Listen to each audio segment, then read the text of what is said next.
അയാൾ ചാടി ഓടി രക്ഷപ്പെടാമെന്ന് കരുതണ്ട. കാരണം വെടിവെച്ച് വീഴ്ത്തണമെന്ന് തന്നെയാണ് ഞാൻ പറയുന്നത്, ഇന്നലെയും പറയുന്നുണ്ട്. ഏതായാലും ഇനി ഈ ആരോഗ്യം വെച്ചുകൊണ്ട് അധികം നാൾ മുന്നോട്ട് അദ്ദേഹത്തിന് പോകാൻ ഒക്കില്ല എന്ന് തന്നെയാണ് എനിക്ക് തോന്നുന്നത്. കാരണം വെല്ലുവിളി ആ ലെവലിലാണ്. അല്ല, അത് പോലീസിന്റെ ഒരു രീതി ഉണ്ടല്ലോ, ചുമ്മാ ആളുകളെ വെടിവെക്കുമായിരുന്നു. അല്ല, ഇത് ഞങ്ങൾ വലിയ ഗൗരവത്തിൽ കാണുന്നില്ല. ഒരാള് റോഡിൽ ഇറങ്ങി ആളുകളെ ആക്ഷേപിക്കുന്നത്, അതിന് പോലീസിന്റെ ഒരു രീതിയുണ്ട്, അതവർ ചെയ്തോളും. ആരാണ് ഈ അർജുൻ ആയങ്കി? CPM-ന്റെ ഊടും പാവും നെയ്ത് CPM-ന്റെ തണലിൽ വളർന്ന് പിന്നീട് CPM-ന് തന്നെ നിരന്തരം തലവേദനയായ ഒരു സ്വർണം പൊട്ടിക്കൽ കൊട്ടേഷൻ സംഘാംഗം.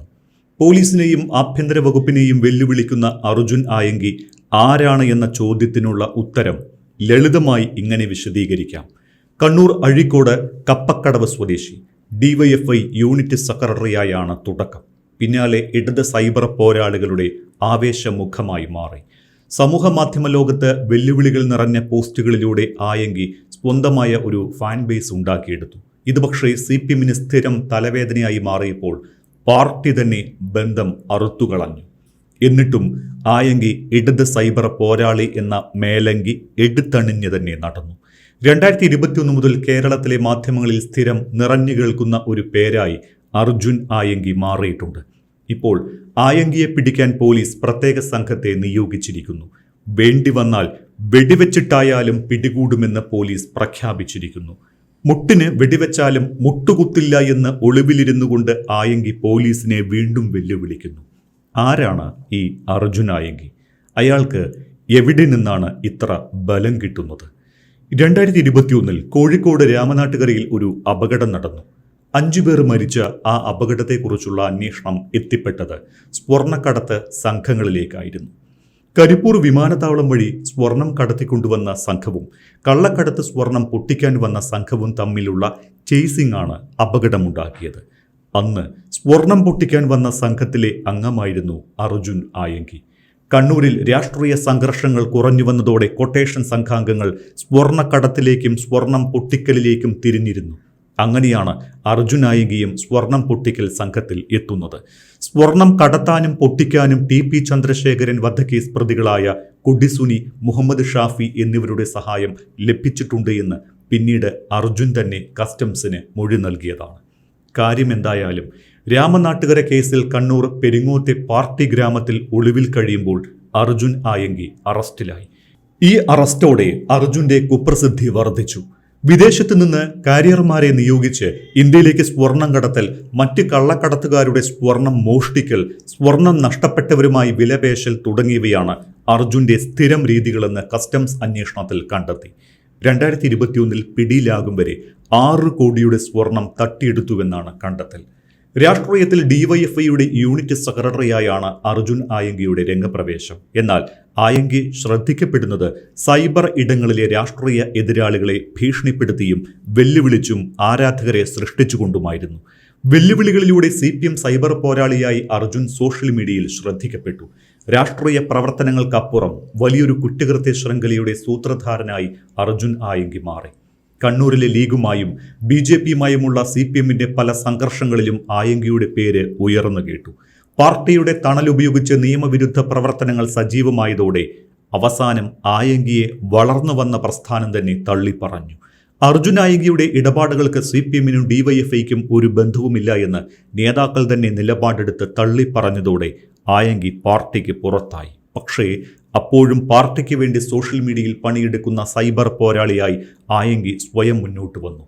P. ജയരാജനെ ഉയർത്തിക്കാട്ടി ഉണ്ടാക്കിയ PJ ആർമി എന്ന ഫേസ്ബുക്ക് കൂട്ടായ്മയ്ക്ക് പിന്നിലും അർജുൻ ആയങ്കിയും ആകാശ് തെല്ലുങ്കേരിയും ഉണ്ടായിരുന്നു. ഇതെല്ലാം CPM-നും DYFIക്കും വലിയ തലവേദനയായി മാറുകയും ചെയ്തതാണ്. സൈബർ കൊട്ടേഷൻ സംഘങ്ങളുമായി പാർട്ടിക്ക് യാതൊരു ബന്ധവുമില്ല എന്ന് നേതൃത്വം ആവർത്തിച്ച് വ്യക്തമാക്കുന്നുണ്ട് എങ്കിലും സോഷ്യൽ മീഡിയയിലെ സൈബർ ഫാൻ സംഘങ്ങൾ അർജുൻ ആയങ്കിക്ക് ഇപ്പോഴും സംരക്ഷണ കവചമൊരുക്കുന്നുണ്ട്. സ്വർണ്ണക്കടത്ത് സംഘത്തെ വാഹനമിടിച്ചു വീഴ്ത്തി കൊലപ്പെടുത്താൻ ശ്രമിച്ച കേസും കസ്റ്റംസ് എടുത്ത സ്വർണ്ണക്കടത്ത് കേസുകളും ആയങ്കിക്കെതിരെയുണ്ട്. ഇപ്പോൾ ഏറ്റവും ഒടുവിലായി കോതമംഗലത്തെയും ഊന്നുകല്ലിലെയും പോലീസ് ഇൻസ്പെക്ടർമാരെ ഭീഷണിപ്പെടുത്തിയതിനാണ് കേസുകളുള്ളത്. പോരാത്തതിന് ആഭ്യന്തരമന്ത്രി രമേശ് ചെന്നിത്തലയെ ഫേസ്ബുക്കിലൂടെ വെല്ലുവിളിച്ചതിനും കേസുണ്ട്. കോതമംഗലത്തെ പോലീസ് ഇൻസ്പെക്ടറെ ഭീഷണിപ്പെടുത്തിയ കേസന്വേഷിക്കുന്ന ഊന്നുകൽ ഇൻസ്പെക്ടറെ സമൂഹമാധ്യമങ്ങളിലൂടെ ഭീഷണിപ്പെടുത്തിയതിനും അധിക്ഷേപിച്ചതിനുമാണ് നിലവിൽ അർജുൻ ആയങ്കിക്കെതിരെ വീണ്ടും കേസെടുത്തത്. ഇതിന് പിന്നാലെ ആയങ്കിയുടെ ഒളിവിലിരുന്നുള്ള ഭീഷണിയും തുടരുകയാണ്. പോലീസ് കേസെടുത്തതിന് പിന്നാലെ വീണ്ടും അർജുൻ ആയങ്കി ഫേസ്ബുക്കിൽ ഒരു പോസ്റ്റ് ഇട്ടു. നല്ല ജീവിതം നയിക്കാൻ ഇറങ്ങിയ തന്നെയും സുഹൃത്തുക്കളെയും ഒറ്റ രാത്രി കൊണ്ട് പോലീസ് തകർത്ത് തരിപ്പണമാക്കിയെന്നും ഇനി ഒന്നും പഴയപടിയാകില്ല എന്നും ആകെ മുങ്ങിയാൽ കുളിരില്ല എന്നുമൊക്കെയാണ് ആയങ്കിയുടെ പോസ്റ്റ്. നേരത്തെ കോതമംഗലം ഇൻസ്പെക്ടർക്കെതിരെ പെൻഷൻ വാങ്ങി ജീവിക്കാൻ സമ്മതിക്കില്ല എന്ന് പറഞ്ഞായിരുന്നു ഫേസ്ബുക്ക് കുറിപ്പ്. കേസായതോടെ ഇത് കൊല്ലാൻ ഉദ്ദേശിച്ച് പറഞ്ഞതല്ല എന്നും തെറ്റായി വ്യാഖ്യാനിക്കപ്പെട്ടുവെന്നും വിശദീകരണ കുറിപ്പിറക്കി. ആകെ മുങ്ങിയാൽ കുളിരില്ല, അഴിയെങ്കിൽ അഴി, കയറെങ്കിൽ കയർ എന്നായിരുന്നു ആയങ്കിയുടെ പിന്നീട് വന്ന പോസ്റ്റ്. തന്നെ ജയിലിലാക്കാൻ മാത്രം ഉദ്ദേശിച്ച് കേസെടുത്ത കോതമംഗലത്തെ പോലീസ് ഇൻസ്പെക്ടറുടെ ജോലി കളയുമെന്ന് മാത്രമാണ് ഉദ്ദേശിച്ചത് എന്നും ആയങ്കി പറഞ്ഞിരുന്നു. ഇതിന് പിന്നാലെയാണ് ആഭ്യന്തരമന്ത്രി രമേശ് ചെന്നിത്തല ഉൾപ്പെടെ ആയങ്കിയെ പിടിക്കാൻ കർശന നിർദ്ദേശം നൽകിയത്. ആയങ്കിയെ പിടികൂടാൻ ആഭ്യന്തര വകുപ്പ് പ്രത്യേക അന്വേഷണ സംഘത്തെ തന്നെ നിയോഗിച്ചിരിക്കുകയാണ്. എന്നാൽ ഒളിവിൽ കഴിയുമ്പോഴും നിരന്തരം ഫോട്ടോകളും വീഡിയോകളും സോഷ്യൽ മീഡിയ വഴി പുറത്തുവിട്ട് പോലീസിനെ വെല്ലുവിളിക്കുന്നത് തുടരുകയാണ് ഇയാൾ.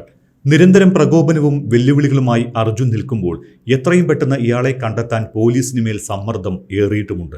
അർജുന്റെ വെല്ലുവിളികൾക്ക് മറുപടിയായി അറസ്റ്റ് ഉടൻ നടത്തുമെന്ന് പ്രഖ്യാപിച്ച് ആഭ്യന്തരമന്ത്രി രമേശ് ചെന്നിത്തല കൂടി പ്രതികരണം നടത്തിയതുൾപ്പെടെ സമ്മർദ്ദം ഇരട്ടിയാക്കുന്നുമുണ്ട്. പാലക്കാട് നിന്നും ഒരു വാഹനത്തിൽ അർജുൻ ആയങ്കി തൃശൂരിലേക്ക് എത്തിയെന്ന സൂചനയുണ്ടായിരുന്നു. ഇതിന് പിന്നാലെ ഈ വാഹനം പോലീസ് കസ്റ്റഡിയിലെടുത്തു. അതിനിടെ അർജുൻ ആയങ്കിക്ക് മലപ്പുറത്തെ എടപ്പാളിൽ ഒളിത്താവളം ഒരുക്കിയ 4 പേരെ ചങ്ങരംകുളം പോലീസ് അറസ്റ്റ് ചെയ്തിട്ടുമുണ്ട്. അർജുൻ ആയങ്കി ഒളിവിൽ കഴിഞ്ഞ എടപ്പാളിലെ സ്ഥാപനങ്ങളെക്കുറിച്ചും സഹായം ചെയ്ത കൂടുതൽ ആളുകളെക്കുറിച്ചും രാഷ്ട്രീയ സാമൂഹിക പശ്ചാത്തലത്തെക്കുറിച്ചും അന്വേഷണം തുടരുകയാണ്. ഇതിനിടയിൽ ഇന്ന് ആഭ്യന്തരമന്ത്രി രമേശ് ചെന്നിത്തല പറഞ്ഞത് വെടിവെക്കാൻ നിർദ്ദേശം നൽകിയിട്ടില്ല എന്നാണ്. അദ്ദേഹത്തിന്റെ വാക്കുകൾ കൂടി കേൾക്കാം. അല്ല, അത് പോലീസിന്റെ ഒരു രീതി ഉണ്ടല്ലോ, ചുമ്മാ ആളുകളെ വെടിവെക്കുമായിരുന്നു. അല്ല, ഇത് ഞങ്ങൾ വലിയ ഗൗരവത്തിൽ കാണുന്നില്ല. ഒരാള് റോഡിൽ ഇറങ്ങി ആളുകളെ ആക്ഷേപിക്കുന്നത്, അതിന് പോലീസിന്റെ ഒരു രീതിയുണ്ട്, അതവർ ചെയ്തോളും. ആയങ്കിയെ വെടിവെക്കാൻ നിർദ്ദേശം നൽകിയിട്ടില്ല എന്ന് ആഭ്യന്തരമന്ത്രി പറയുമ്പോഴും കഴിഞ്ഞ ദിവസം retired S P George Joseph പറഞ്ഞത് വേണ്ടി വന്നാൽ ഇയാളെ വെടിവെച്ച് വീഴ്ത്തണം എന്ന് തന്നെയാണ്. ആ വാക്കുകൾ കൂടി ഒന്ന് കേൾക്കാം. അയാളെ ചാടി ഓടി രക്ഷപ്പെടാമെന്ന് കരുതണ്ട. കാരണം വെടിവെച്ച് വീഴ്ത്തണമെന്ന് തന്നെയാണ് ഞാൻ പറയുന്നത്, ഇന്നലെയും പറയുന്നുണ്ട്. ഏതായാലും ഇനി ഈ ആരോഗ്യം വെച്ചുകൊണ്ട് അധികം നാൾ മുന്നോട്ട് അദ്ദേഹത്തിന് പോകാൻ ഒക്കില്ല എന്ന് തന്നെയാണ് എനിക്ക് തോന്നുന്നത്. കാരണം വെല്ലുവിളി ആ ലെവലിലാണ്. ഇന്ത്യയിൽ അങ്ങനെ ആർക്കും എത്ര ഉന്നതനായാലും ശരി, എത്ര വലിയ ഗുണ്ടയായാലും ശരി, അങ്ങനെ വെല്ലുവിളിച്ചുകൊണ്ടൊന്നും ഇന്ത്യക്കകത്ത് പ്രത്യേകിച്ച് കേരളത്തിലും അത് നിൽക്കാൻ കഴിയില്ല. കാരണം ഇവിടെ തൻ്റെടികളായ പോലീസ് ഉദ്യോഗസ്ഥന്മാരുണ്ട്. അതുകൊണ്ട് ഈ രീതിയിലുള്ള വീമ്പിളക്കൊന്നും അധികം നാളും നിലനിൽക്കില്ല എന്ന് തന്നെയാണ് ഞാൻ കരുതുന്നത്.